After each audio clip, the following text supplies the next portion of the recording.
बौद्ध धर्म में महात्मा बुद्ध के बाद यदि किसी को अधिक प्रसिद्धि मिली तो वह थे बोधिधर्मा। बोधिधर्मा ही वह व्यक्ति थे जो बौद्ध धर्म को भारत से चीन की तरफ लेकर के गए और चीन से अन्य देशों को यह बौद्ध धर्म आगे गया। चीन में उस धर्म को जैन बौद्धिज्म के नाम से भी जाना जाता है। और बोधिधर्मा के विषय में चीन से संबंधित एक कथा है। इस कथा के बारे में हम अपने इस वीडियो में जानेंगे। जय श्री कृष्ण साथियों, मैं विजय आपको अपने इस मोटिवेशनल चैनल श्री कृष्ण विजय मोटिवेशन पर बहुत बहुत स्वागत करता हूं। आज का यह वीडियो मन की अशांति कैसे दूर करें इस पर आधारित है। तो चलिए वीडियो को शुरू करते हैं। आज से लगभग 1500 साल पहले की यह बात है। जब बोधिधर्मा चीन में गए तो वहाँ के जो सम्राट थे, उस समय वू उनका नाम था। जो वू सम्राट थे वह बौद्ध धर्म से बहुत ही प्रभावित हुए थे और यह जानना चाहते थे कि वास्तविक रूप से भारत से कोई व्यक्ति ऐसा आए जो बेहतर तरीके से ज्ञान दे सके। संजोग से बोधिधर्मा उस समय वहां पहुंचे और वह सम्राट वू बोधिधर्मा के पास गए और उनसे पूछने लगे, महाराज मेरा मन बहुत ही अशांत रहता है, आप जरा इसे शांत करने का कोई उपाय बताइए। तो बोधिधर्मा कहे कि कोई बात नहीं है, लाइए अपना मन मुझे दे दीजिए, मैं उसे शांत करके आपको दे दूंगा। सम्राट वू ने जब इस बात को सुना, पहले तो उन्हें लगा कि यह जो सन्यासी है, यह जो साधु है, ये तो पागल जैसा दिख पड़ता है, लेकिन इतनी इसकी ख्याति सुना गया है तो हो सकता है इस व्यक्ति के अंदर कुछ विशेष बात हो। तो चलिए जो कह रहा है इसकी बात को चुपचाप सुन लिया जाए। तो सम्राट कहे, महाराज मेरा यह जो मन बाहरी कोई वस्तु तो है नहीं जिससे मैं आपको दे सकूं। तो कहे कि ठीक है, तो कहाँ है आपका मन? तो सम्राट कहे कि भाई मेरा मन तो भीतर है। तो महाराज कहे कि अच्छा ठीक है, तो जब आप ऐसा करिए कि कल आइएगा और ढूंढिएगा, यहाँ आकर के जब अपने भीतर आप अपने मन को पा जाएंगे तो आप तत्काल मुझे दे दीजिएगा और मैं आपको अशांति से बचा लूंगा और शांत कर दूंगा। तो सम्राट ने कहा कि ठीक है महाराज, मैं कल आपसे मिलता हूँ। वह सम्राट रात भर यह सोचते रहे कि भाई कैसा पागल टाइप का व्यक्ति मिल गया है जो यह ऐसी उल जलूल बातें कर रहा है जो वास्तविक रूप से समझ से परे लग रही हैं। लेकिन फिर भी देखते हैं। तो वह सम्राट अगले दिन 4 बजे इस बौद्ध भिक्षु बोधिधर्मा के पास आए और कहे कि ठीक है महाराज, मैं जानना चाहता हूं अपने मन के बारे में। तो यह बौद्ध भिक्षु बोधिधर्मा कहे कि ठीक है, आप आराम से बैठ जाइए, आंखें बंद कर लीजिए और अपने मन को ढूंढने का प्रयास करिए। जब मिल जाएगा तत्काल मुझे बताइएगा, मैं आपके मन की अशांति को वहीं पर दूर कर दूंगा। तो वह कुछ देर तक आंखें बंद किए, ध्यान लगाए। धीरे धीरे कुछ समय बीता लेकिन उन्हें कुछ पता ही नहीं चला कि मेरा मन कहाँ है। फिर वह प्रयास किए, ऐसा करते करते सूरज निकल आया। जब सूरज निकल आया तो बोधिधर्मा उनसे कहे कि ठीक है सम्राट, आप जाइए, अगले दिन आइएगा, अगले दिन ढूंढने का प्रयास करिएगा, हो सकता है आपको अगले दिन आपका मन मिल जाए। तो वह सम्राट चले गए। उन्हें यह महसूस हुआ कि मैं इतना प्रयास कर रहा हूँ फिर भी मुझे मेरे मन का पता ही नहीं चल पा रहा है, मैं इसके लिए क्या कर सकता हूँ। लेकिन कोई बात नहीं, फिर मुझे अगले दिन वहां जाना है, देखते हैं कि हो सकता है कि अगले दिन वह मन हमें प्राप्त हो जाए। तो वह फिर अगले दिन 4 बजे आते हैं और महाराज बोधिधर्मा के पास बैठ जाते हैं और यह कहते हैं कि मैं आज ढूंढने का प्रयास करूंगा। तो कहते ठीक है, अपनी आंखें बंद करिए और मन को ढूंढने का प्रयास करिए। धीरे धीरे करते करते काफी समय बीत जाता है, यहाँ तक कि दिन गुजर जाता है और तब भी इन्हें पता ही नहीं चल पाता है कि मेरा मन कहाँ है। तो बोधिधर्मा उनसे पूछते हैं कि अरे सम्राट, क्या आपको आपका मन मिला? यदि मिला तो भाई मुझे बताइए, मैं उसे शांत कर दूंगा। तो कहे कि अभी तो मैं ढूंढने का प्रयास कर रहा हूँ, अभी तो मिला ही नहीं है। तो कहे ठीक है, ढूंढने का प्रयास करिए।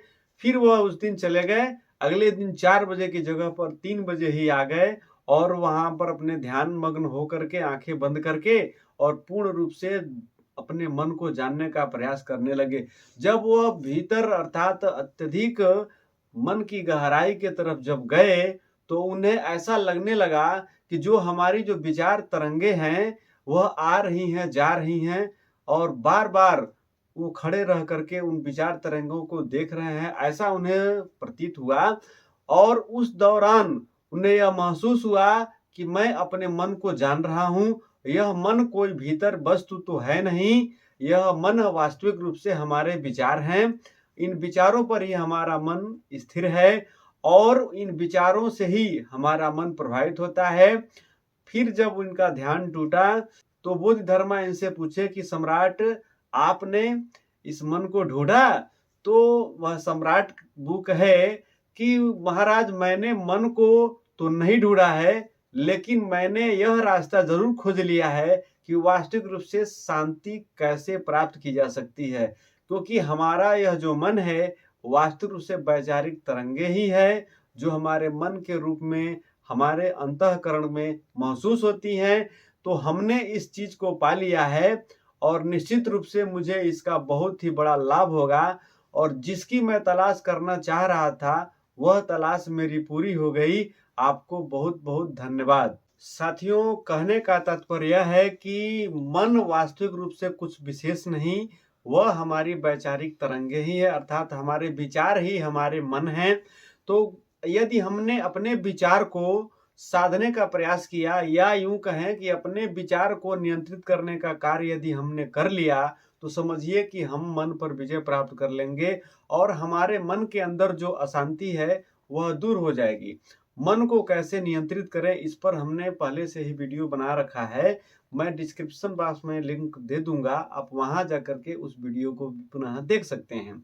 तो कहने का तात्पर्य है कि हमारे सामने जो भी समस्याएं हैं हम अपने मन पर कार्य करना चाहते नहीं हैं, मन पर विशेष रूप से खोज करना चाहते नहीं हैं और अपने अशांति के कारण को किसी व्यक्ति या किसी वस्तु को ठहरा देते हैं और यह मान लेते हैं कि वास्तविक रूप से वह व्यक्ति या वस्तु जो है, जो भी है, वही हमारे अशांति के कारण है। लेकिन यदि वास्तविक रूप से देखा जाए तो जो अशांति है वह हमारे मन के विचारों की ही अशांति है।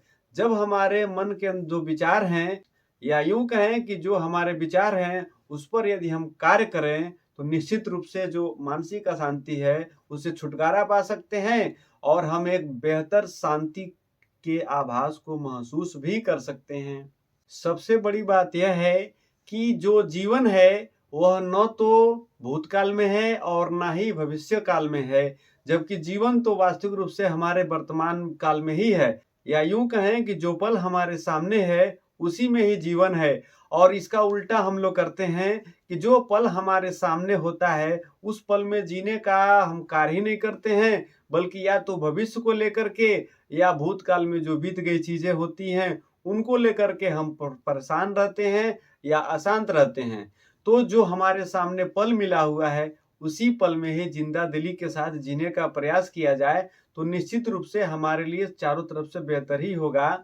और अपने मन को यदि नियंत्रित करना है तो हमको सबसे पहले जब भी कभी और यदि हमें महसूस हो कि हमारा मन अशांत है या हमें कुछ विशेष कार्य करने की आवश्यकता है तो बस कुछ नहीं करना है, आपको चंद मिनटों के लिए अपनी आंखों को बंद कर लेना है, एकांत रूप से बैठ जाना है और अपने विचार तरंगों को देखते रहना है। कैसे? जैसे कि सड़क के किनारे हम खड़े हों और सड़क पर गाड़ियां आती जाती रहती हैं, हम बस सिर्फ उन्हें देखने का ही कार्य कर सकते हैं, हम वहीं रहते हैं।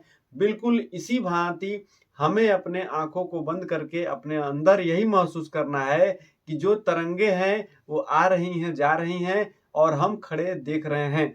ऐसा आप शुरुआत में करेंगे तो कुछ विशेष नहीं पता चलेगा, लेकिन धीरे धीरे यदि आप अभ्यास कर लें तो इसका बहुत बड़ा लाभ होगा और आपका जीवन बेहतर से बेहतर बन सकता है। कहने का तात्पर्य यह है कि मौन एक ऐसी साधना है जो सफलता के बड़े बड़े दरवाजे को खोल देती है। आज के वीडियो में बस इतना ही। हम उम्मीद करते हैं कि आपको मेरा यह वीडियो पसंद आया होगा। यदि आपको मेरा ये वीडियो पसंद आया है तो इसे लाइक करें, शेयर करें और कमेंट करें। और हाँ, यदि आप चैनल पर नए हो तो कृपया इसे सब्सक्राइब करें। मिलते हैं अगले और बेहतर वीडियो के साथ। तब तक के लिए धन्यवाद।